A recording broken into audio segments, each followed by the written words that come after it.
सांगली जिल्हा बँकेत 79 जागांसाठी शिपाई भरती। सांगली जिल्हा मध्यवर्ती सहकारी बँकेत लिपिक पदांच्या भरती प्रक्रियेला तरुणांचा प्रचंड प्रतिसाद मिळाल्यानंतर आता बँकेने शिपाई पदांसाठी अधिकृत भरती जाहीर केली आहे। या नव्या भरती प्रक्रियेअंतर्गत बँकेच्या विविध शाखांमध्ये एकूण 79 रिक्त पदांवर शिपायांची भरती केली जाणार आहे।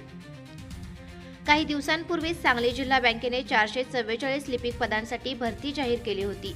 या लिपिक भरतीसाठी तब्बल 19,000हून अधिक उमेदवारांचे अर्ज प्राप्त झाले असून या पदासाठीची परीक्षा येत्या 31 ऑगस्ट रोजी पार पडणार आहे। लिपिक भरतीची प्रक्रिया अंतिम टप्प्यात असतानाच आता बँकेने प्रशासकीय कामकाज सुलभ करण्यासाठी शिपाई भरतीचा निर्णय घेतला आहे। या पदांसाठी शासनाच्या निर्देशानुसार प्रक्रिया राबवली जाणार असून पात्र उमेदवारांकडून ऑनलाईन अर्ज मागविण्यास सुरुवात झाली आहे। इच्छुक उमेदवारांना 12 ऑगस्ट पासून अधिकृत संकेतस्थळावर ऑनलाईन अर्ज करता येणार आहे। अर्ज सादर करण्याची अंतिम मुदत 21 ऑगस्ट रोजी सायंकाळी 5 वाजेपर्यंत आहे। बँकेकडे थेट टपाल अथवा कुरिअरद्वारे आलेले अर्ज कोणत्याही परिस्थितीत स्वीकारले जाणार नाहीत, अशी स्पष्ट माहिती बँकेचे अध्यक्ष मानसिंगराव नाईक व मुख्य कार्यकारी अधिकारी शिवाजीराव वाघ यांनी दिली आहे। इच्छुक उमेदवारांनी वेळेत ऑनलाईन अर्ज सादर करावेत, असे आवाहन बँकेच्या वतीने करण्यात आले आहे।